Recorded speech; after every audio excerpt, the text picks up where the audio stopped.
What's up, guys? Welcome back to the Colecast. My name's Francis. I don't know when this is going to come out or what order, but I haven't been up here in a couple weeks. I don't know. I think we did Evan a couple weeks ago. I think Kurt was the last one I did. But I'm back in studio with David, part of our marketing team, better known as Cedar Lore on Instagram, or Dave from Cole, depending on who you're messaging at the time or from what account. But first things first, I want to jump in and ask, how did your class go? You taught one of the very first classes through the Cole School of Iron, and I was back there a couple times. I spent quite a bit of time back there the final day when we were doing the final fit and finish. But from the teacher's point of view, I got to talk to a couple of the students, and I have some feedback from them. But from a teacher's point of view, how'd it go? I loved it. It was awesome. Yeah, so much so that I want to teach another one. I don't know. Again, I don't know when this will come out, or if by the time it comes out, if we will have announced it. But I think our tentative plan, is it okay if I share, Evan? Yeah, the class listing is already on the website. Oh, is it? Cool. Sweet. Yeah, I was about to jump into and be like, nice. Well, good, because you are teaching a second one, actually, as it would turn out. Yeah, and that's November. Did we have exact dates? Yeah, yes, we did. Okay. November 13th through the 15th. Awesome. Monday, Tuesday, Wednesday class. Sweet. Yeah, so we'll be teaching, I will be teaching, though I think, gosh, any of the guys who came out, they could probably teach it as well, because they were also skilled. Focusing on making more of those kind of semi-historical, but also kind of mythic, made-up, mythopoetic, as I call them, Viking-esque swords. It was really cool to see the students all follow exactly what you were teaching, but it still very much had their own kind of flair and flavor to them. I can't remember his name, the guy from Florida. Black Hog. Chad. Great guy. Chad's ended up staying for a couple extra days, and we had to ship it back, right? Oh, I need to ship it off today. Yeah. I still have it. Yeah. So dang it. Sorry, Chad. So we got to check out some of the finishes on those, and those are super nice. What was your favorite part of teaching the class? Oh gosh, because you've taught a few different places, and we definitely set up the school with your thoughts and opinions and experience in mind. So was there anything that you were like, oh, thank God that they did this? And I greatly appreciate all the help you guys. Yeah. Well, and just, facilitating me teaching. It was a blessing the silly answers. My favorite part was that it was easy in that A, it's here at our home shop. You just show up to work. And then B, it was also easy and fun because the fine gentlemen who signed up all came being accomplished smiths in their own regard. Not all of them full time, but all good bladesmiths with a solid understanding. So, I think we were all laughing, Evan and I, especially like day one before lunch. Their blades were already rough ground. It was like, we're a bit ahead of schedule. Yeah. I remember Evan coming out, and he was like, "Hey, I'm about to go grab lunch. Do you want to tack onto this order?" Yeah. Where are you guys at? What are you doing? We might be able to make like 5 swords if we stay at this pace. Like he was there. They are so fast. They knew way more than we expected them when they came in. Yeah. Nobody had to come and grab me because somebody cut a finger off. Nobody had to. We didn't have any tragedies or anything like that. So major perk. Yeah. As far as from an administration level, which Evan is the head of the school for administrative purposes, and I just kind of know the ins and outs of insurance policies and whatnot. Yeah. But the fact that we didn't have to get involved speaks pretty highly of it.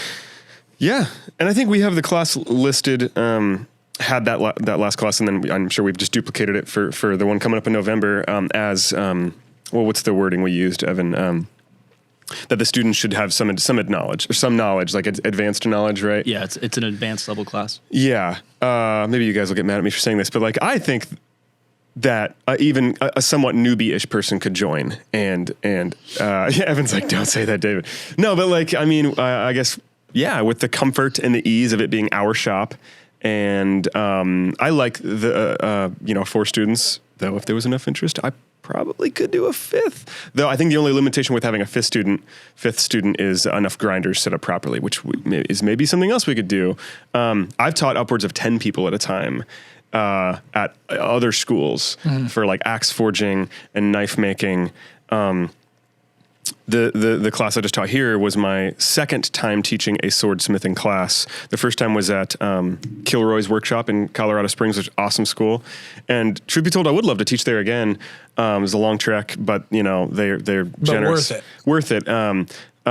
Lot more energy and lively activity in that shop. So it was amazing. Would do it again. The challenge, and this isn't a critique of it's a compliment of there's just so much love and passion, energy there that there's just a lot of people. So that was a difficulty. And we didn't have to navigate that here because it was just us. So I'm excited to teach again. And I don't know, Lord willing, whatever the future looks like, if the earth is still spinning, I would love to teach a sword class every year at Cole. And maybe, this year we're starting with, like I said, more of a Nordic, Viking-esque sword.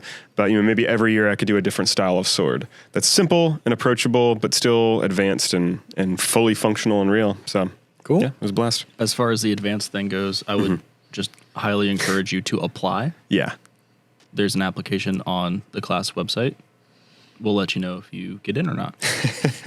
Yeah, I forgot about our whole application thing because, whoever signs up, we do want them to have at least a basic knowledge of having used a grinder before, and Yeah, and I think in the classes I kind of saw it, I was in hit and miss, but it was more just we want you to come out and have a good time, and to do that you have to be comfortable, right? Yeah. The thing that I preach to the guys on the floor all the time is if you're comfortable, you're going to be safer, right? If you put yourself in a position where you're uncomfortable, that's where you're going to lose confidence. You're going to lose some safety.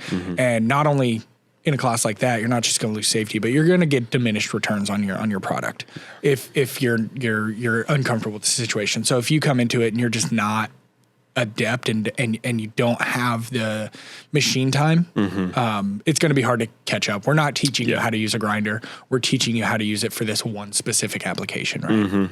So, yeah. Cool. So look forward to more. Well, that's, you talking about kind of the evolution of your class is going to be a good entry point to the conversation I wanted to have today. Okay. I've got a couple kind of key points that I want to dig into. Obviously, you did the interview of what you're passionate about within the realm of blade works and not just that, but also who you are as a person. And you did that interview with Nate. One thing that I specifically wanted to kind of hear about that I don't think was very well indulged on is when I met you at, I think I was 18 and you were 19 or whatever. We were literal children. You were into this very sci-fi. It doesn't matter if it can serve a purpose. I drew it and it's beautiful. I'm going to make it. And the older that we've gotten, the more that I've seen your work take a tone of functionality. And the more I hear you talking about, this is 4,000-year-old bog oak, right? We have the joke about your bog oak. It's become more functional and it's become more historically accurate. What has led you to a point where you have allowed that influence to? It's not center stage, right? You still make beautiful things. Don't think that I'm attacking your creativity. I totally agree. But what has allowed kind of historical accuracy and a respect for makers that came before you? What has allowed that to take center stage, do you think? Yeah, I appreciate that question. That's a good one. And it's funny because, again, I don't know when Evan will be releasing these episodes in what order. I would imagine, Evan, that the episode prior to this might be my interview with Chris Menges. Oh, no. Okay, never mind. Well, then that'll come later. But that's a teaser for you folks at home. Teaser, yeah. Okay, there we go. Well, I mentioned, so my buddy Christopher Menges from the Weta Workshop, who he himself didn't work on Lord of the Rings or Narnia, but he works at the place with the guys that did make those swords. Works on movies, just made swords for the recent Amazon Rings of Power and worked on Avatar, yada, yada. And I was laughing, I bring him up, I was laughing with him because, yeah, you're right. I feel very loved as a friend that you notice these things about my work. When I started in the craft with Andy, was just like, I want to have fun and just make ridiculous, wonky, crazy, goofy fantasy blades. I'll get back to why I was thinking of Chris in a second. I kind of did a U-turn and I'm kind of back to square one as to where I began. When you met me, And, I was working with Andy, co-founder of Cole, starting from that really goofy, let's just have fun, make fantasy swords place. Andy and I, did our own businesses. He went off to do Cole. I went to do Cedar Lore. And I did start going down the more like, okay, I got to get really serious and like compete with my colleagues in a friendly way and make museum quality, more historical stuff and get real nitpicky. And that was fine. I will admit, like I'm an open book. Like I probably went too down that road to a fault, to a level at which I became like navel gazing, over analyzing, questioning everything. It's good to have a base knowledge of history, but you don't want to be so stuck in, with your head stuck in books that you're critiquing everything. You think everybody online is like holding you. I don't know if that makes sense. Just over analyzing my historical work. But I also think that to know where the line is, you have to pass it, right? Sure. So yeah. The importance, you take comedy, for example, the importance of having people like Andrew Dice Clay, right? Who just blow past the line. We know where the line is because I know the first time he told a joke that offended me. I know where my line in comedy is because of people that blew past it. And I think in the same way that you're talking about that, it's like, okay, well, I know my line in being historically accurate because I came to a place where I was wasting so much time. Yeah. So for me, to answer your question very long-windedly, like from like 2012 to like 2017, 18, maybe even 19, I feel like I'm proud of the work I did then, but I could have been way more proficient. Is prolific a word? No, I just made that up. Prolific? There's a word that's like proficient, but prolific? Prolific. There we go. Prolific. So you wish that you were more prolific in that time, or maybe that's not even the right word. I don't think it is. No. Prolific means like how like if you were to say like I was a prolific sword maker, that means that you would have this massive impact on sword making. And maybe there's a bit of that. I think what everybody wants that. Everybody wants to be prolific. I'm proud of the work I did in that season that I'm alluding to, but to my own fault and detriment, might have been so over analyzing, so navel gazing, nitpicking about things that really don't matter that I almost held myself back. Proficiency. You lost proficiency in a sense. Okay. And finished is better than perfect, so while I appreciate and I would encourage anybody and everybody, even if you're just a knife maker, like study who came before you, even if that's guys who are currently alive that you can go shake hands with and meet at Blade Show. In my case, I'm looking at like ancient, Bronze Age artifacts and things from, the time of Christ and stuff. And it's good to dig into that. I would encourage everybody to, whether you're a knife maker or a sword maker especially, but don't lose, just don't lose touch with like that childlike joy. That sense of wonder. It's sense of wonder, big time. Right.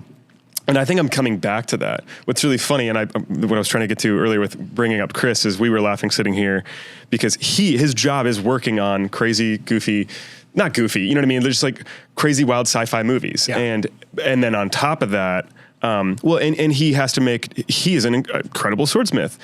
But when it comes to his jobs, he's making designs that are given to him, and he might not always love or agree with the design he's giving. He's like, man, I would do this differently, but he's got to make it. And then they've got the time crunch. So he's so over fantasy sci-fi pieces. He wants to do the more historical stuff. Yeah. Whereas I am like, actually, he's sick. He makes aluminum blades with 3D printed handles. That's all I want to do right now. Like, I don't want to make razor sharp, fully functional swords. Maybe it's because I have a 6-year-old son and like he can play with those things, but it's like, oh my God, I so want to do impractical, goofy, giant aluminum blades with resin printed handles. Like, so we're finding ourselves on opposite ends of the spectrum with the grass is greener on the other side. Kind of falling back more to the idealistic. I drew it and it's beautiful. It doesn't have to be historically accurate. Yes, all that to say, I feel like I'm coming back to my roots as to the goofy goober that you met. Many years ago. So when we first met, it was very like. I read a poem that was written in 1600 and it was inspired by a Beowulf. And so I went and read Beowulf, and this is a sword that encapsulates the story of Beowulf. Here's the character that I drew that holds the sword. And you not only had a very thought out vision of what you were going to make, but everything you made has lore. it has a backstory. It has a name. It has, why it came into fruition, what its intent was. And I always thought that was super cool. And that's one thing that you didn't really lose as you were making sword. You just kind of incorporated the historical accuracy to what you were already doing, right? But yeah, I like what you said when you say like you have to go back and you have to look at the makers that came before you. You have to look at who inspired you. But at the same time, you also have to appreciate that you're probably admiring work 20, 30 years into what they were doing. And by that time, they were jaded and they had lost some of their childlike wonder. And God, so the important part is for you to say, I really appreciate what you're doing and it inspires me, but I'm not going to let my mind stop drifting. Or I'm going to keep my mind drifting, or I don't know exactly how to phrase that the best way, but what are some of the ways that you think that you have kept that childlike wonder, and how have you kept your mind spinning throughout this process where you're struggling? Like, hey, I want to make this thing that's inspired by 4 hours of being awake and trying to go to sleep, and my mind just won't stop. But also, there was a guy in 1652 that made a sword that I just thought was beautiful, and I want to recreate that. Oh! I thought you were like mentioning an actual like guy. Or was like, is that a band or is that like a I'm just movie? saying like there's this guy that I saw a sword about, and I'm also heavily inspired by that. Yeah. How do you marry the two and say I'm gonna make something very historical, but I'm also going to make it like this will be. I think we actually had a conversation where it's like, how many of these swords are we discovering are ones that they made that somebody grabbed and they were like, we'll never use this in battle. And now we're like, guys, this is what it would have been used in battle. It's historically accurate. And like, it was just some sword maker in his free time. Like, oh yeah, isn't this cute? And now we think it's historically accurate. I don't know if this answers your question, but for me, I feel like one of the reasons I'm coming back to my happy, it sounds so cheesy and cliche, but it's true. I think like my happy, authentic roots of who God made me to be and who I'm created to be is hugely thanks to being a dad. So have a kid. That's my advice, to just go out and create a human life if you want to be a good bladesmith. I will say that probably 9 out of the last designs that you've shown me of swords you want to make have stemmed from conversations with Bo. We have drawings all over the marketing room, and it's like, well, this one's inspired by Sonic. This one's the Ninja Turtles, and you had the one where he's like, Dad, make a guy stabbing a dragon, and you made a whole mirrored handle. Which that one probably sounds like the one that's the most realistic to come into reality, because it. You mean the dragon blowing the flames out? Yeah. If I don't post much on my Instagram anymore because I'm busy doing fun stuff with you guys, and the projects I am working on are NDA protected, so I can't share them. But that's one of the most recent things I shared, and it was, absolute freaking legend in the craft. I don't even know why he's following me. I'm so humbled. Henning Wilkinson, is that how you say his name? Logan's going to crucify me if I mispronounce his name.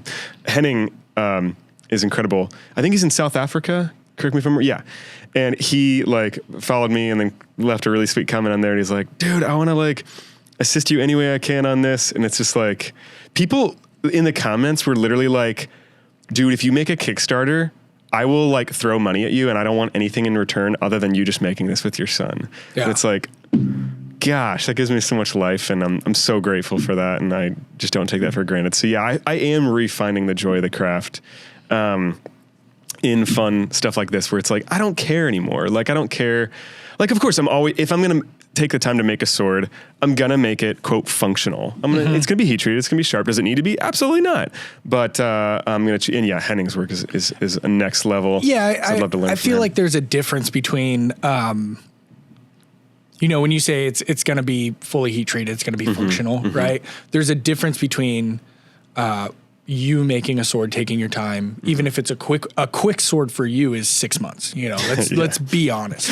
A quick sword for you, if you take 6 months of your life thinking about building, putting your resources towards a sword, it's gonna be better than whatever people are buying off the shelf. In every mall has it, it's like, it's always got a goofy name like the Blood Dragon Lounge or like, whatever. And it's like, you can go there and buy a sword for $120 and people are like, oh yeah, this sword's $120. It's the real deal. It's very well made reproduction, right? It's very well made production there's thousands of them out there. There's going to be a big difference between that and you spending 6 months making one sword. So I think that is very obvious in your work. And while it might not be something that I can carry into battle against the Welsh, I still very well would call anything that you do functional. I appreciate that. Yeah. I don't know if I've answered your questions, but I guess, to the, you asked something along the lines of like what brought you back to where you are now, or maybe I'm paraphrasing, but yeah, it really has been hugely thanks to just being the father of a 6-year-old who's never ceasing with energy. And I appreciate you guys being cool with when I bring him in and he's just a tornado of Pokemon questions and, I don't know anything about Pokemon. How dare you? I have a long story, but I was not allowed to take part in the Pokemans as a kid. So I got disconnected. And then when I was like 16 or 17, I bought a Game Boy at school for like $30. Nice. And then I went and bought Pokemon and I was like, I'm going to show you, Mom. I'm going to play Pokemon at 16 years old.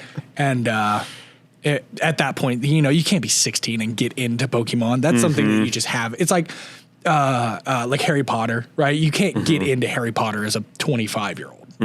You're not going to understand the feeling. But you can if you've got a kid, and see that I'm finding myself. It's like, I have the freedom to take Bo to a Lego fest, or spend hours building Legos, or watch Pokemon with him, and it's like, this is okay now because I'm a parent. And that makes total sense. But man, when Bo comes in and he's like, he asked me all these questions about Pokemon because the first thing he asked me was what my favorite Pokemon is, which I do know my favorite Pokemon. It's why do I always forget his name? And it's so you too. It's the skull guy who's wearing the skull of his dead mom or something. Cubone. Yeah, I was like, oh, it's Cubone. And then he was like, oh, really? Why? And I was like, man, you're like 6 years old. I don't want to get into this like dark backstory. And then he was like, did you know that he cries because he misses his mom? And I was like, oh, so all right. My 6-year-old's giving you therapy all of a sudden. He's like, do you also miss your mom? Amazing. Cool. Well, that doesn't really transition us to this next point. I'm so good at it. But I think that does answer a lot of the questions that I had about, you went from, once again, we make fun of the mythopoetic thing that you invented, but you really did invent this kind of sword making style that is not just beautiful. It's not just functional. It's beautiful. It's functional. It has a full lore. And when I buy something from you, I don't just get a sword. I get a fully functional, beautiful piece of art that I can also take out and use if I need to. But I also get like the documentation of your thought process, which to me is sometimes way too much, often way valuable. too much. I've literally seen you have notebooks for one like cleaver. Yeah. And there's one in mind. I can't remember what you named it, but it was like one. What are the bigger than a dagger, smaller than a short sword. I can't remember what you made. You made it, and it was like a whole moleskin notebook of like you essentially rewrote Pilgrim's Progress, and you were like, yeah, like this is the story behind it. And I appreciate that. I think that's even more valuable to me as somebody who I don't struggle with creativity. My creativity comes through in very, very boring ways, like efficient processes, managing checks and like keeping me from going too ADD on the Blade Show booth. Very, very like businessy is how my creativity comes out. Yeah. So I appreciate when it's like, oh, that's really cool. That's beautiful. And then I see the thought process that goes behind it because it shows me like the effort and the work and the evolution of it that comes through. And that's what I value from it. So I appreciate that. I would be, dare I say, though it sounds extremely, maybe even immoral or wrong of me to receive that compliment too much, and not. I'm definitely not the first to make a narrative-driven blade. I mean, the biggest names that kind of pioneered that in like the '80s were Don Fogg, and then a guy named Jim Kelso. But did they do it to the? I mean, extreme detail that you did. Maybe not as nerdy, but they did, especially for the time. Like, I mean, that stuff was so new, and the internet wasn't really a thing yet, and so it kind of was. Don Fogg, for those who don't know, is he founded Bladesmiths Forum, and that's where Andy and I like started. And yeah, so there's definitely guys who've come before me that have done an amazing job. Don and Jim in particular, and I mean even Steve. Steve Schwarzer, our good friends, the Minix, just stone's throw here in Indiana. Amazing. I literally live like 2 blocks from them. We so need to have them on the podcast. For anybody who does not know, I guess their name. I don't know if their name has come up in episodes that I haven't been a part of. It's come up a couple times, yeah, and with Chris. Yeah, they're just. Oh, yeah, that's right. Yeah. Also, I'm not just saying this to be nice. Your and Chris's episodes have been my favorite too. I need to like go back and reshare more of the ones that you guys have done. Have you and Chris only done 1, 2 Idiots and a Hammer? Yeah. Okay. You need to lean more into that. Number 2 is coming soon. Good. Chloe, yes. Chloe really enjoyed those episodes too. Jim and Joyce are like just these world-renowned treasures that just live in this little neighborhood in Middletown. They live in this, like I said, literally 2 blocks away from me. Yeah. Just very, every time I get a chance to talk to them, I feel like I'm running into someone at like the local diner, right? Like I know probably at least 3 of our listeners live in a small town that has a diner everybody goes to breakfast at. Yeah. And that is very much the feeling of like you run into them once every, I've probably only talked to them 3 times in my life. Yeah. But every time I talk to them, it's like, oh man, how you been? Oh, I'm pretty good. The business is going well. Okay, cool. Yeah, and it's very casual and it's regal. And underneath the surface of that is, like you said, literal treasures. Yeah. They would go to different, like extremely amazing invite only, knife shows in like Italy and, Germany. And I know I don't share too many stories. They've sold knives to very important, well-known people in the world. And I mean, even in like the 90s, in early 2000s, they were selling knives that in today's market, you could buy a very nice new car for. Yeah. and it's worth every penny because their work is so incredible. Like when Andy and I first went over, their shop cracks me up because it's like, I hope it's still like this so that they're still using it. I know they're technically retired, but they still do classes and sell stuff. Yeah. Did you ever go over? Retired. Have you ever gone over? Okay. No. It's like a shed, but it's like the most beautiful, like it looks like a Thomas Kincaid painting, like in their backyard. And the downstairs kind of garage is his shop.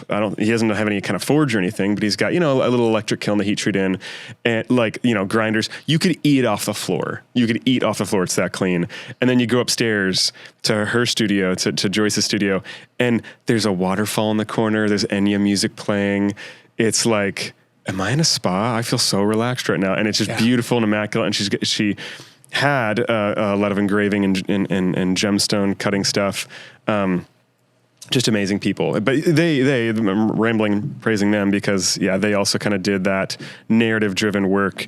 Like they did a knife that was not only dinosaur themed, they used a dinosaur bone on the handle and then like just insanity, just beautiful work. So got to give credit where credit's due. I'm not the first, but I do try to lean into it. And it's easier to share those narratives now with the internet to where, back then they would make a piece, them or Don Fogg or whoever, Jim Kelso would make a beautiful piece.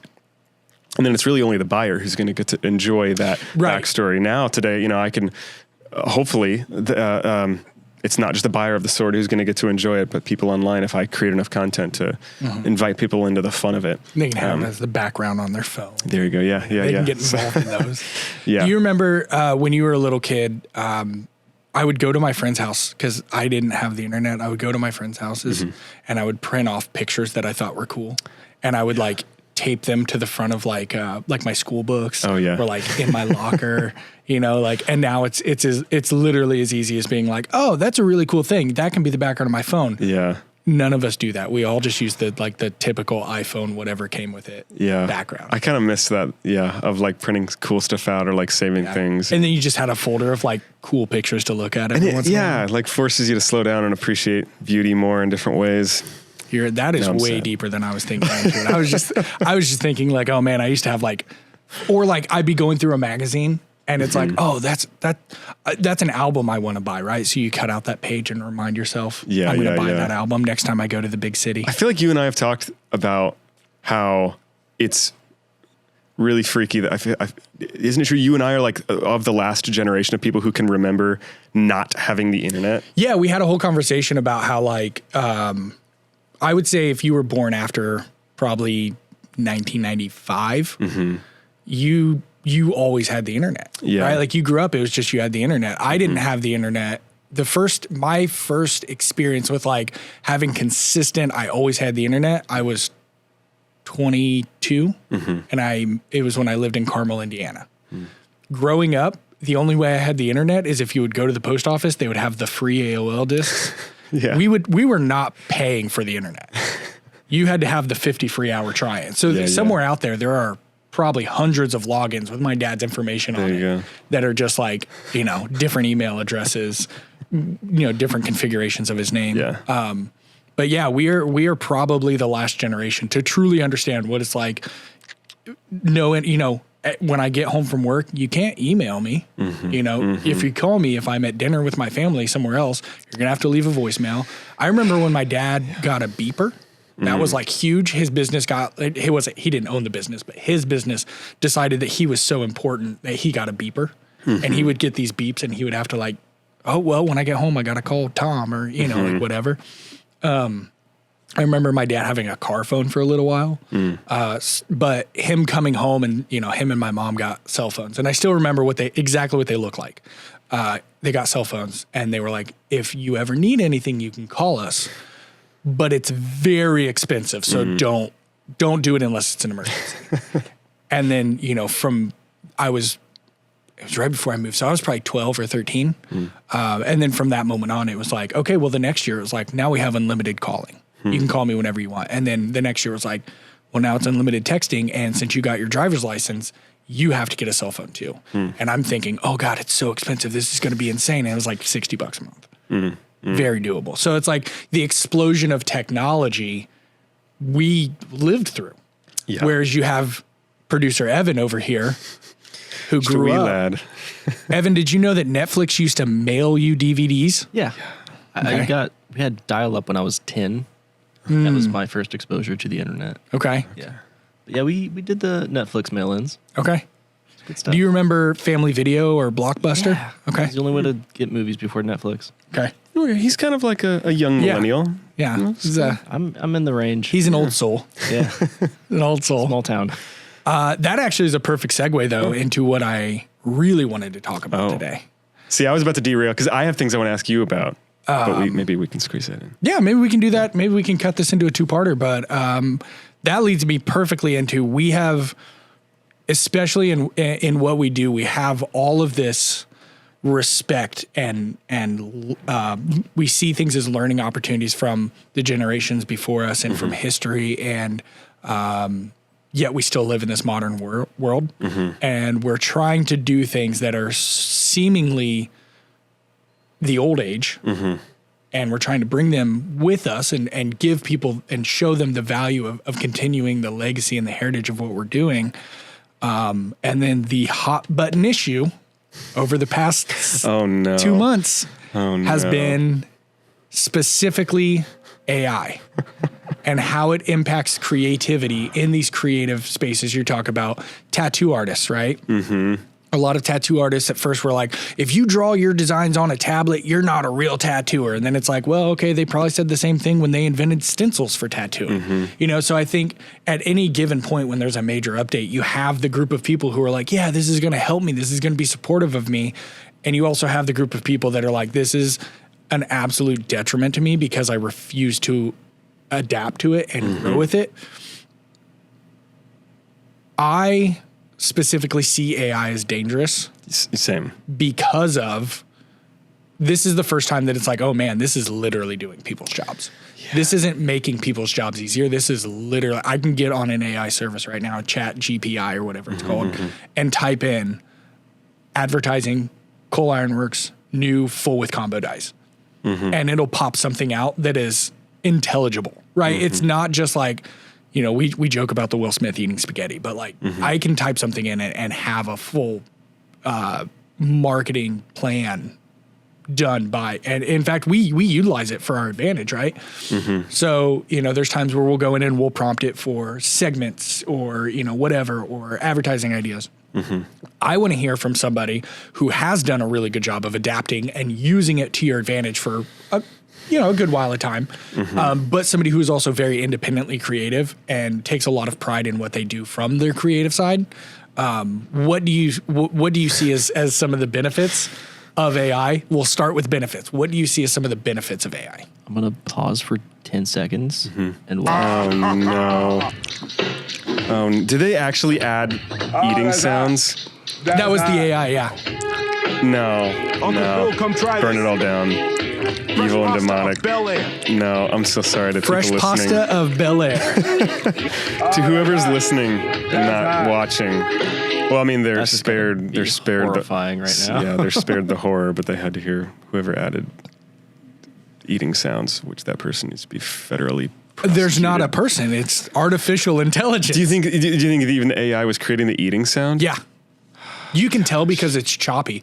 There's points where it's like, and there's points where it's like, and it changes so quickly. Like, no person did that. Like, also, I hate the fact that I just made that into a And microphone. now everybody has stopped listening. That's okay.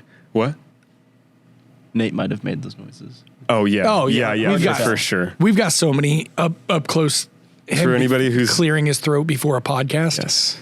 Thank you to whoever's still listening after those mouth noises. Okay. You guys are forcing my hand. I have not spoken publicly online about my thoughts about AI yet, but I suppose I have to now. I have very mixed feelings. Yeah. So first off, to be clear, I have not, especially for my own work, for Cedar Lore, done any AI work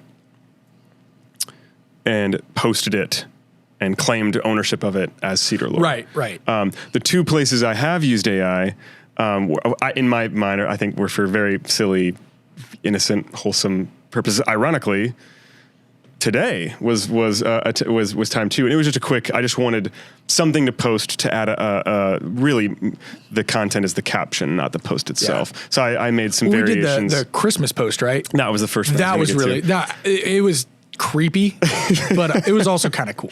Yeah, I just wanted to do something really odd and silly and experiment. Have you ever with seen it. the movie 9? That has Elijah Wood in it, doesn't it? Yeah. It's the voice of Elijah Wood. Yeah, it's that post was very they took place in the same universe. Yeah. It was the graphic, I guess, the style that it's in was like, oh, this is one of the shops that they ran past while they were avoiding the big spider cat machine, Yeah, I thought that was fun and goofy. I don't think anybody's gonna, mind or be offended by a Merry Christmas post on the Cole feed that we're also not selling admission to our Instagram. Sure, we're not making money off that. Yeah. No, even that. So I don't know if you could pull that up, Evan, or if people care. I made a silly animated image of, a very weary, tired Santa forging in his shop, trying to get Christmas presents done in time. Santa Gage. Yes, Santa Gage. And Gage is an amazing soul who works here. Are we going to interview Gage at any point? I don't think Gage is allowed. Is the world ready for that? Microphones. No. I think that's a court order. So yeah, there's for those watching, there's my post. And there's the nice Christmas music too. So that is actually at least 9 different AI renders that I then stitched together and painted together in Photoshop, and then I animated it. So it's not just I clicked a button and exported that. I actually had to do quite a bit of work to create that silliness. And the press is ours. It's a photo of our press. Yeah, so I had, and then today I posted this again. It's just AI variations of our logo, which it's not really about the images. They're just silly, eye-catching, so that hopefully people sign up for our mailing list and then go follow us on Twitter. So that's far more important. So go do that, please. Thanks for bringing it up. No, when weird AI stuff came out of the scene, I was annoying all the fellas here in the shop about oh my gosh, guys, look at how ridiculous this is. You can make images at the click of a button and yada yada yada. And I don't really allow myself to play video games But it's a weird way to phrase that. I know. Maybe just I'll give context I'll explain for why I'm saying that. Context. I'm saying I don't allow myself to play video games, so I don't get the instant dopamine hit that a lot of people get. But I feel like AI unlocked what other people, the dopamine that other people get in video games. That's why I said that. So like Bungie calls it power fantasy. They specifically design their games to give people their preferred power fantasy. Yeah. AI is your power fantasy. I guess so. I've never heard that term, but so I mean, like, it's just terrifying. I will admit, like, I've kind of at first I was like, it's harmless, it's silly, it's fun. And it's just it's insane how I don't want to be extreme on. There are there's extremes on every topic, whether it's political or religious or whatever. People get very binary, and you got the rewinding back a year ago. It's crazy to see the advancements that have happened right now. I feel like most of the conversations around AI are so cringy and eye roll and dumb, and I don't want to sound anything like those. Well, and they're very uninformed. Yeah, they're very like, Elon Musk or blah, blah, blah. And it's like, I don't care. Right. But rewinding back a year ago when I first started fiddling around with different AI image creators, and I was just having fun. Like, this is ridiculous. And maybe this could be in an ethical, moral way weaved into a workflow for an artist. I'm still open to that possibility, and I could see certain use cases where I would. But literally just a year ago when I first started, annoying you guys and showing ridiculous images I was creating in AI. It's insane to see how much it being specifically image creation based AI, how much it's advanced. Because a year ago, like the different services I was using, there's some AI iPhone apps, and then like Midjourney or whatever. And at the time, even the best images on there were very obviously AI, clunky, painterly, not realistic. But a couple of these services, just in a matter of several months, it's like I went from being like, this is silly and harmless, to where like, oh no, this legitimately will actually end certain jobs. Mm-hmm. Now, I try to have a nuanced approach because very quickly, even a year ago, I have a lot of friends and colleagues who are obviously like they're traditional artists, illustrators, painters, and I do that work. I still illustrate books and, do my own illustrations, drawings, original works of art for friends and patrons and whatnot. A lot of my friends in that world immediately got very defensive, angry, which I empathize with. I do think even with valid and true points, anybody, including myself, can get dogmatic. I've certainly been guilty of it, where you go like demonize a whole, crowd. This is all wrong. In the spiritual realm, it's like, this is outright demonic and evil. It's like, I believe in the spiritual realm too, but I don't, first and foremost, when it comes to wrong or evil actions, I want to look inward first and see how am I at fault? How can I grow, instead of blaming another person, or in this case, at least so far, an inanimate object. It's a tool. An entity, we'll call it. Yeah, an entity. But so again, rewinding back a year ago, I was pretty like eye-rolling towards my friends and colleagues that are in the traditional art world that were super angry at AI. I'm like, you guys are overreacting, being really melodramatic. Like, even to the extreme of, so there's a website called, it's such a dumb URL name. I think it's haveibeentrained.com. And if you go to this, I'm sure a lot of people listening, Bladesmiths, colleagues, if you go to this and you type in your work, whatever your Instagram is or your business name, very likely you will find your images on here. And it's a database that shows you what has been fed to the top AI services. I went to that website, typed in David Delegardelle, Cedarlore Forge swords. And sure enough, I've got there's probably several hundred of those images on that website. Here's, I think, what might surprise a lot of people. You're not going to find my work right off the bat, but if you search enough, you'll find some of my work. Yeah, it's Forged in Fire. But that's what people that's the database that people would be drawing from if they typed your name into. Yes. So service. What's the one that yours is called? I Midjourney? fiddle around with Midjourney. I think it's one of the most advanced ones. It's what I've created, the ads for, or the silly stuff for. So Cole. this is what. So there's one of my pieces right there. This is what the internet imagines. This is what the AI services, when you type in a description of what you want, it is pulling from this database. Okay. And here's the unpopular opinion that might surprise a lot of people of my stance on this. I actually think it's kind of cool. I am not bothered that my images are in that database. I was not asked. They did not have my consent. I know I know that my opinion on this, my stance is very rare, and that I'm the minority in this opinion, but I actually am not threatened, and I think it's kind of cool. And I actually, dare I say, even like that my images, maybe my opinion will change on this. It kind of is in flux, but I still live in this place. We need some seat time to figure out some of these ramifications, you know? But personally, I'm not bothered by it. I'm gonna try not to get too offensive or opinionated here, but like, I guess when it comes, let's step back from AI. Let's just talk about creativity for a second, because I think that'll make sense of my opinions about AI. I'm coming from a place of, I believe that we're created, you know, and that there's a creator who loves us and is good. And I understand that everybody's going to agree with that, and that's okay. I actually have so much empathy with people who don't, and I get it. And I had to kind of lose that belief to actually get back to a place where I authentically have that belief again now. I believe that we are created in a certain sense. We are all works of art and are valuable and have dignity and worth. And because of that, having all that in mind, I think creativity is a force for good. I think it's a thing that honors God, honors Yahweh.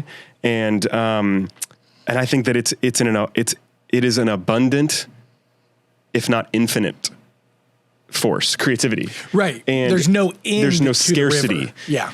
And this is true on both the right and the left paradigms. I see a scarcity mindset of like, whether it's a scarcity about money or a scarcity about skills or talent.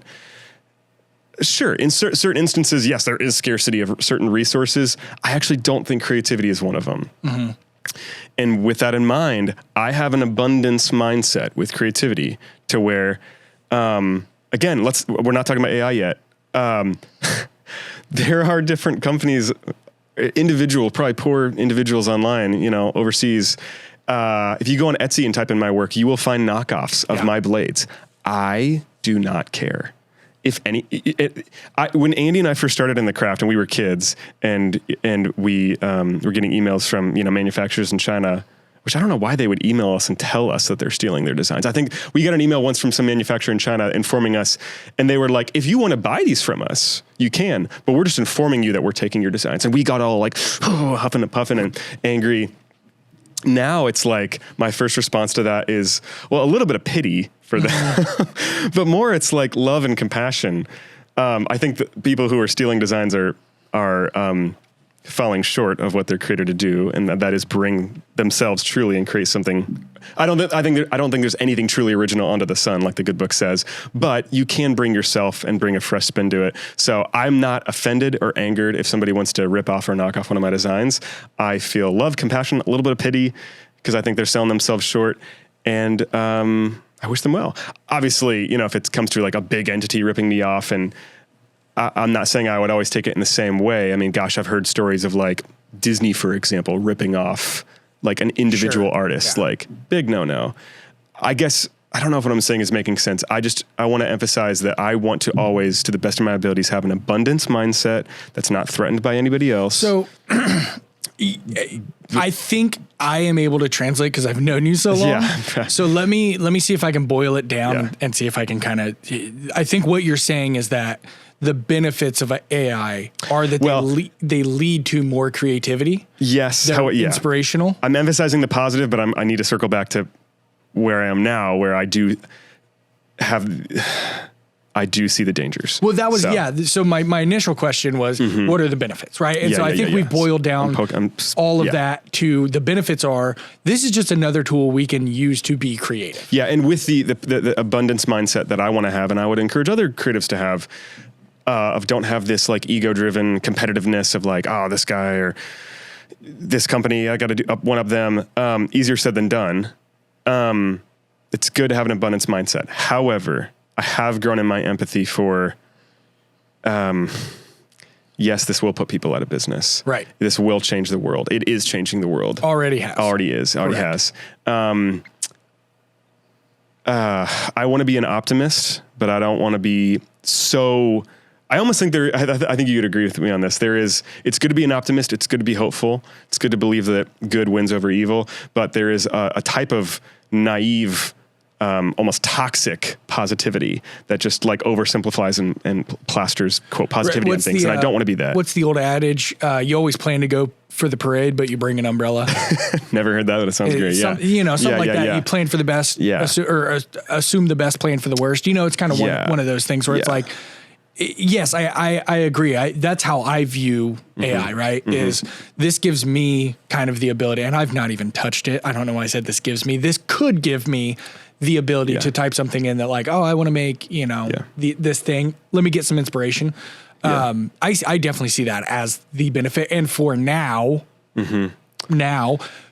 as far as we know, AI, there are the robots, there's the self-driving cars, there are the things that are autonomous, but, is autonomous? I think autonomous is the right word. But AI, as we're seeing it, I think the biggest pushback that we're getting is people, and this is actually kind of where I wanted this to go, so I'm glad you brought it up, is people that are losing jobs now currently are graphic designers. They are people like concept artists, things like that. My buddy Chris at Weta about this, where it's like, certain people have actively been losing their job to AI for the past 10, 15 years through automation.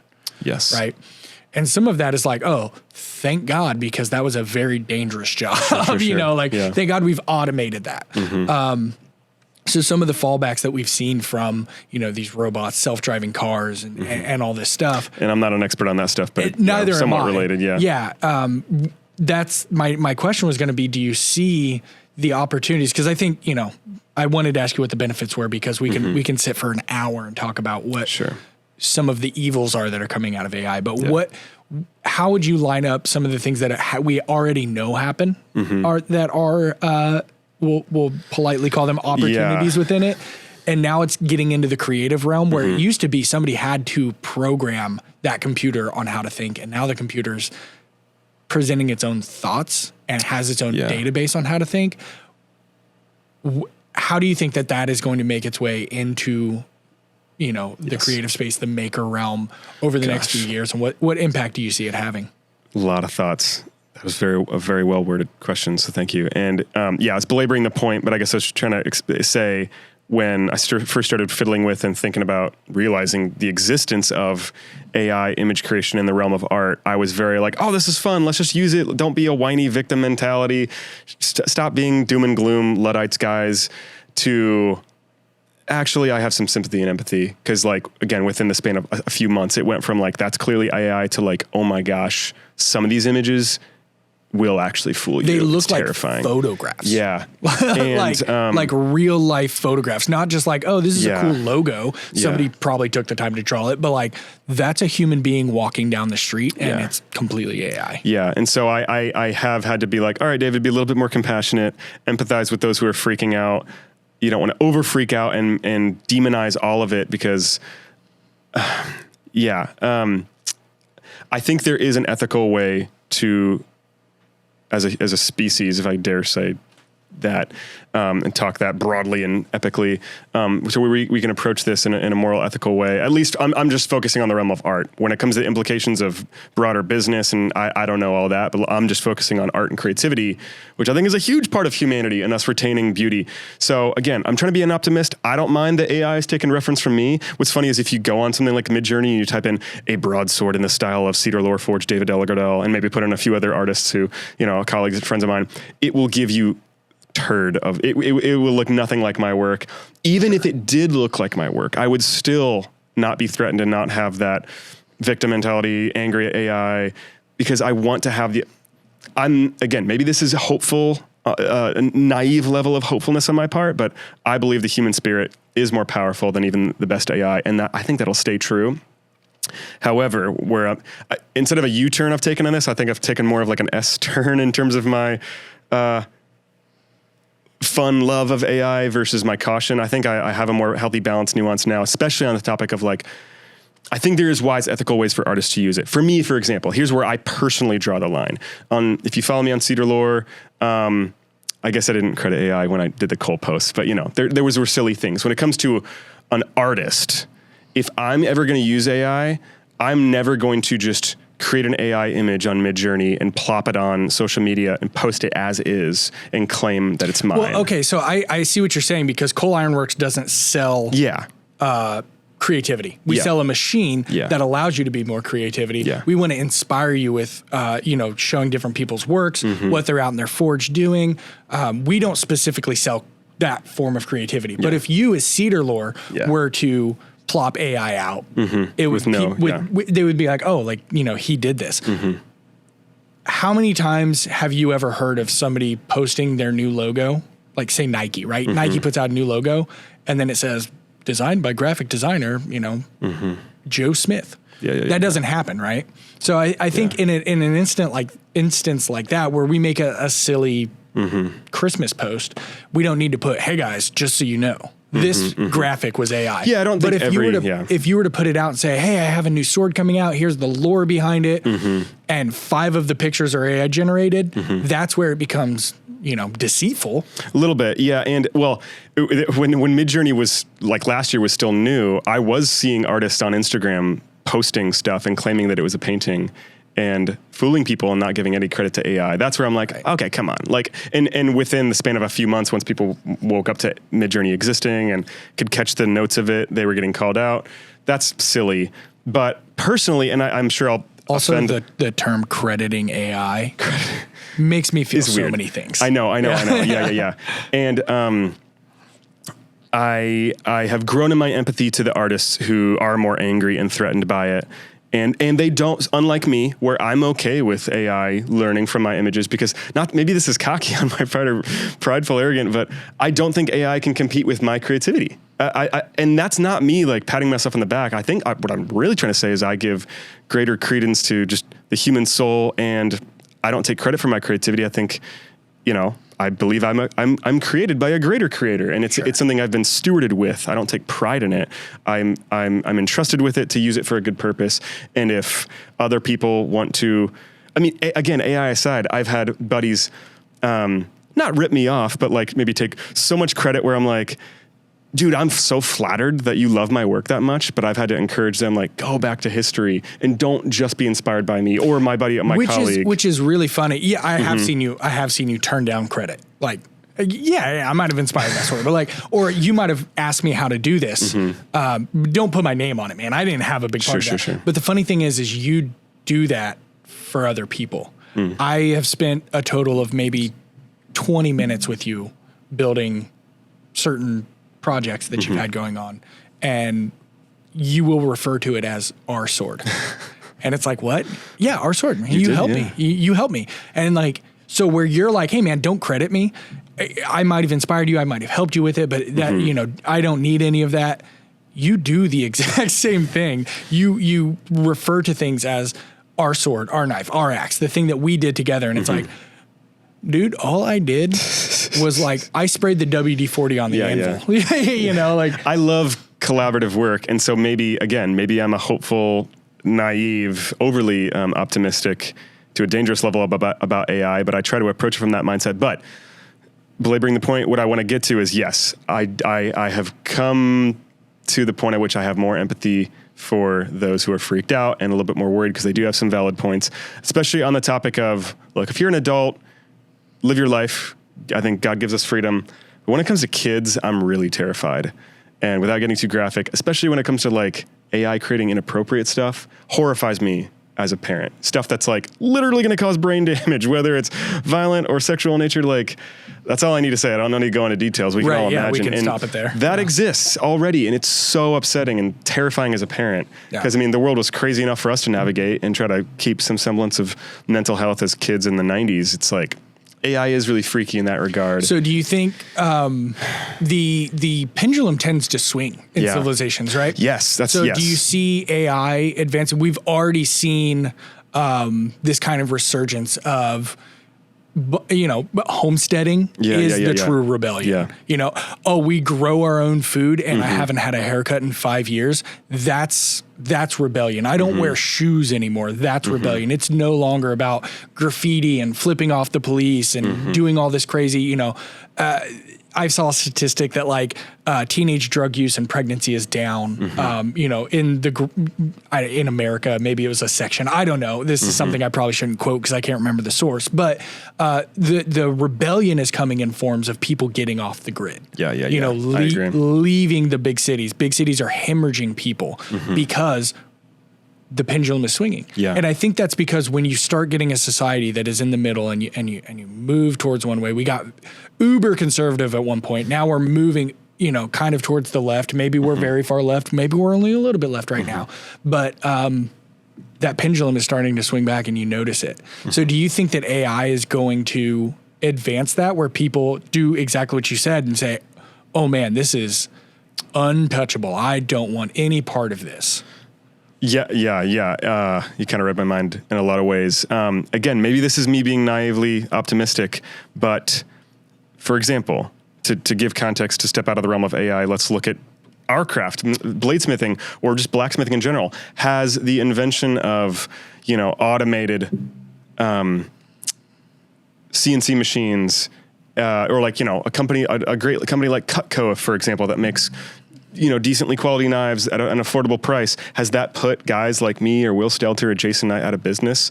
If anything, not at all. And if anything, the existence of affordable automated products like that has almost increased the value of our work because people can contrast the difference. There's a place for a Cutco knife. There's a place for a Walmart knife. Right.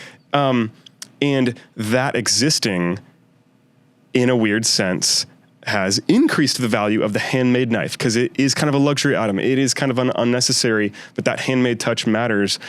Again, maybe naive of me, but I think I'm hopeful that AI will actually have that effect on, you can create disturbingly, shockingly beautiful images on AI, convincing images on AI. And I don't fully blame, maybe this is, you know, I'm actually unapologetic about being pretty capitalistic. I think I agree capitalism can go too far and get crony capitalistic, but I think that restrained, healthy capitalism can be good. And maybe this is me being too sympathetic to businesses, but I don't blame businesses if they start utilizing AI to keep things affordable. Especially in that I think it's going to force artists to take control of their lives and their careers a little bit more independently. And I know that's scary and a lot of people might be offended by that. Like, cause it's comfortable to work for a company and, you know, have those benefits. And a lot of artists, you know, who work in bigger cities and stuff, and, you know, whether they're working for a video game company or a marketing firm, I get it. Like there's some job security there that you don't want to let go of. AI, I think, is going to force a lot of people to take more aggressive action on their work. And to your point, maybe I think the existence of AI might actually increase the value of truly handmade art. So I don't know. That's where now, and again, personally, I don't know if I made this clear enough. I think everybody should this doesn't affect everybody yet. I think it will. Like you said, it's already having an effect. Whether you realize it or not, it is in your life. But for me as an artist specifically, and even if you're a bladesmith, I'm like, I don't really care. Maybe you've checked out already. I get so annoyed at guys at Blade Show and just bladesmiths in general who say that they're not artists. It's like, dude, you're expressing creativity. Right. I think a lot of guys in the craft are scared of calling themselves an artist because they think it's like a pretentious term. Like, I ain't no artist. Come on, you're an artist. So creativity. Well, I mean, I get it too, though, because there is some there are, and it more or less. In blacksmithing, bladesmithing, the people that are like, oh yeah, like I'm an artist, they're very humble about it. But there has through history, there's been pretentious very pretentious artists. You know, I think of people that we even learned about in school. You know, I don't want to speak ill of the dead, and I don't even know if he is dead but Andy Warhol, literally, I mean, like he made okay paintings. And then it was like, well, this is high art, you just don't understand it. And we can get into the whole fact that art is a tax shelter for the rich and whatever, you know, and we can talk about that on a later date. But I think I get it when those guys come up and it's like, dude, this is beautiful. And they're like, don't call it that. It's a knife. It's functional. It's like, okay, cool. You don't want to be seen in that realm. You don't want to, you know, I get it. Yeah. But to that point, I'm derailing myself. Where was I going with that? Where I personally draw the line with something like AI specifically, I actually don't fault somebody if they're like, check out what I made using Midjourney. I know that pisses a lot of artists and illustrators off, but I think that's okay because having fiddled with it, like it does take a fair bit of skill, maybe not as much as painting it from scratch. Well, but probably not. No, yeah, there's a little bit, not as much. I would say just not as much. Yeah, just not as much. Yeah, I'm probably taking off a lot of traditional artists, but so be it. That's fine if some people want to say, look what I created using a tool like Midjourney or whatever. I'm personally not going to do that. If I'm going to utilize AI art, I'm going to heavily paint over it, modify it, tweak it. You know, like even that silly, not-for-profit, just saying Merry Christmas to people on the Cole page thing was like 10 different things stitched together. I like utilizing Midjourney in that way as a tool, or AI in that way. Don't think I understand if people don't want to, or they think that's sleazy or dumb. But if I'm going to do that for Cedar Lore, I'm going to give credit to, hey, Midjourney was one of the tools. It's not the only tool. Maybe some people will lose respect for me for that regard, but here's another funny thing. In playing with AI, it has not made me, it's made me more creative. It's made me draw more. It's made me love drawing and crafting things physically more. It's not diminished the value. I'm so bummed to see people online, because AI exists, be like, I have no hope for my art career anymore. I might as well just give up. It's like, dude, AI is not forcing you to do that. That's you choosing defeat. Yeah. And it's like, so I guess that's what I'm trying to get at is, this stuff scares me, especially in regards to kids and mental health and the ways it can be used for ill. Cause it is, I mean, out of the realm of AI art, like, I don't know if you guys have heard about, so stupid, how people are using, AI, voice mimickers. They will like, I don't know if you have elderly grandparents, who, if there's enough recorded stuff of you online, all they need is like 2 or 3 clips of your voice. They can mimic your voice, call your grandparents, and have, quote, you say, I need money, please help me. And like, they've already fooled people. It's stuff like that is wrong. And yeah. Well, yeah, I think we can acknowledge the extremes. And that's something that, once again, we can talk for 3 hours about. And I think that we can, at risk of being transparent, probably a little bit too spicy for what we're trying to do on this podcast. Yeah. Hopefully I haven't taken us to too spicy realms already. Right. But, what I really wanted to talk about was essentially what you touched on, which once again, I'm going to try to translate as somebody who's known you for a long time, is, there's everything is neither good nor evil, right? You have a knife. That's how it's used. You can use it to cook. You can use it to protect your family. You can use, you can dig with it, right? There's all these uses, or you can use it for evil, right? You can choose to attack someone. You can choose, whatever. You can cut your thumb while you're trying to open a letter. Well, that's still dumb. Why would you open a letter with it? But anywho, there's all these things in this world that are neither good nor evil, and we view it that way. And then all of a sudden there's AI, which I have very much been vocal to you about not liking it. And I completely hear you, and it's valid. Yeah. But I also am willing to acknowledge that it has a place, and it has a place where it shouldn't be. And I think where it shouldn't be is people that can go in and type, Cedar Lore knife. I want to post a picture on my Instagram that looks like, this or whatever, and post that. That's where it shouldn't be. Where it should be is you have a kid that's starting out. Think of Corbin, right? And he's like, I want to make the coolest knife in the world. I'm just going to get on AI and I'm going to put the coolest knife in the world. And then the top 5 images, I'm just going to lay over each other and I'm going to make that, using it as a source of creativity, I think is exactly where it should be.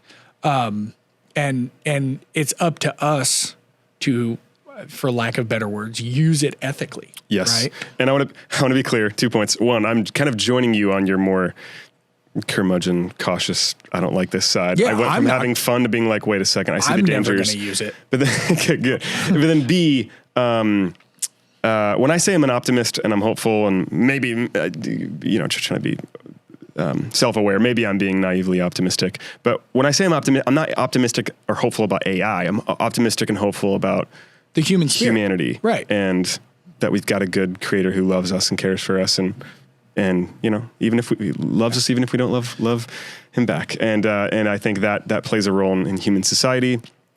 and in how we navigate with stuff, but there's big dangers. And so it's tricky. I'm still figuring it out as an artist.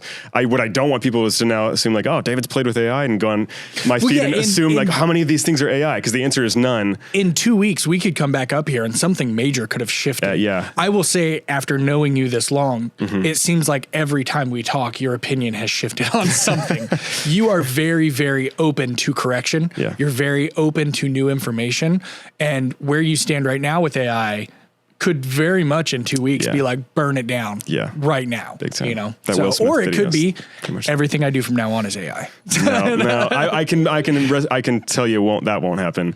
But I don't want to demonize things or people. Definitely have probably been guilty of that, at least in appearance, even if that's not been my intention. And there are probably thousands of people out there who use it for very, very good purposes. And you know, there's probably graphic designers out there that are like, dude, I've made $100,000 in the past 2 months because I'm able to knock these projects out. And I'm not going to discredit those people. You know? Or, you know, people have made the point of like disabled people or, you know, people who, just haven't had the time to invest certain skills. I don't know. Everything is just a tool. It's how you use it. Could quote a lot of good things from the good book that state these points, but there's no black and white in it. It's not about the tool itself. It's about the user and it's about the user's intent. And I think that, you know, that's where I've been at, and it's good to hear that that's where you're at. Evan's been really quiet but smiling every once in a while, so I think he agrees with us. But I would love Evan's thoughts. Can you give us a brief summary of your thoughts, Evan? Because to be clear, again, Evan and I, kind of two-man marketing team here at Cole, and Evan has been fiddling with some of these tools with me cautiously. I've been fiddling with them as you've been talking, actually. Oh, no. Photoshop has recently integrated AI. So I've been toying around with it. I even took a screenshot of David. Oh, here we go. And gave him some style. Yes, there we go. And a new shirt. Oddly enough, I have a picture of me in a hat just like that while I was on tour. I just like turned around and looked at somebody to say something to them, and I'm pointed like this, and I have like an Abraham Lincoln hat on, and they took a picture. And I hate it, and it's out there on the internet. Oh, no. And it's probably on the AI library it's being out fed. That might have been the specific hat I was wearing. Was the one they edited on there. We live in strange times. I don't want to. All right, so Evan is very pro AI. Evan is the AI master. Only for reasons such as this. Oh gosh, can the people watching this see that? Yes. Oh boy. Yeah, so that's there now. There's our co-founder. That's on the internet. I don't even know what that's. Is that supposed to be Squidward? Next to some Krabby Patties? I mean, that's our co-founder. Yeah. Well, I know that, but what's the prompt? It was like 3 or 4 prompts. It was several. Yeah. What's weird about the new Photoshop feature of AI is you can select a specific area and just edit that one area of the photo. Real strange. Well, once again, I will never be using it. I am both afraid of technology and not very good at it. So. Yeah. Okay. Evan, be honest. How much more time do we have? Or should we wrap it up? 0. We should wrap it up. Dang it. We gotta start wrapping I up. would love to do another episode where I almost interview you, because on the time that Nate interviewed me, I got into, I don't think I've ever articulated it to you before. I kind of have like a running, not a theory, a categorization of ways of approaching creativity where you can more or less, personality tests and all that stuff is so cheesy and cliche and woo-woo. Agreed. But. No, but. Just agree. Okay, we agree. There can be maybe a tiny use case for some of them. And I framed it totally wrong. I'm not saying I've created like a personality test for creative types. But I kind of have this like view paradigm of creatives, not just in bladesmith. It could be art, or it could be like music, heck, it could be in architecture, but the 4 quadrants, I kind of got into it with Nate. Again, this is a running theory I have. And I think by default, most people kind of fall into one of those. Really quickly summarizing them, creativity, where it's just like originality. The other one is history. That's all you care about. Functionality, and then technical complexity. I don't really know how to label that one.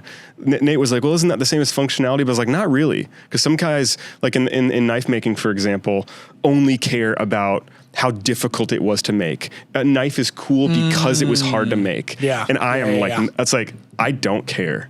I care maybe to a fault only about the creativity, where it's like, I don't care if I'm actually one of those weirdos. It's like, I don't care if it took you 2 hours to make. If the idea is original enough, you can absolutely sell that for $100,000. And I would not judge you for it. But a lot of people disagree. So sometime I would love to pick your brain about that and hear how you would apply that to maybe music, for example, or in sales, you know, and all that you've learned in your career. And it's a working theory, and I'm kind of like working it out verbally out loud with friends, and I did a terrible job articulating it with Nate, but I don't know what I call it yet, the 4 quadrants of creativity. I'm functionality and history, that's it. And the only reason I care about history is because it proves functionality. If it has a history of functionality, then it's proven. But some stuff in history, is purely creative, you know? Like, and it's non-functional. I would say if it's that beauty, only creative, it's I would say that beauty has a function. Absolutely, then it has a function, it's not beauty. What? 2 different things. No. Absolutely. Evan agrees that that's not right. When you create something with the pure intent of being creative or making it beautiful, you have to create the function inside of it. When you create something for functionality, then you have to create the beauty about it. I think maybe we're miscommunicating. I'm saying so beauty in and of itself as an aim is an important function, way more needed than our modern world realizes, and which leads to, I think, mental health, because there's such a lack of pursuit and appreciation for beauty. I completely agree with that. But I'm also one of those people that is taking away the beauty of, and not that I don't enjoy beautiful paintings or beautiful artistry, or obviously, you know, the things that you're doing. It's just that is not something that I could ever delve into, right? If you were to be like, Francis, make the most, you know, beautiful blade you've ever imagined, it would be a direct ripoff of the most beautiful blade that I've ever imagined, because I saw it. But I don't think everybody should or can be a pursuer of creating beauty. Oh, thank God. But I don't think I think everybody should certainly pursue learning to consume and appreciate beauty, if that makes sense. Like, not everybody needs to be a creator of beauty and art. I'm rambling so much. I want to talk about this with you. All right, guys. So we're gonna stop it here, because we just opened a whole new bag of worms. But apparently there's going to be a part 2. I'm going to interrogate you. Yeah. Don't know what it's going to be about, but come check it out.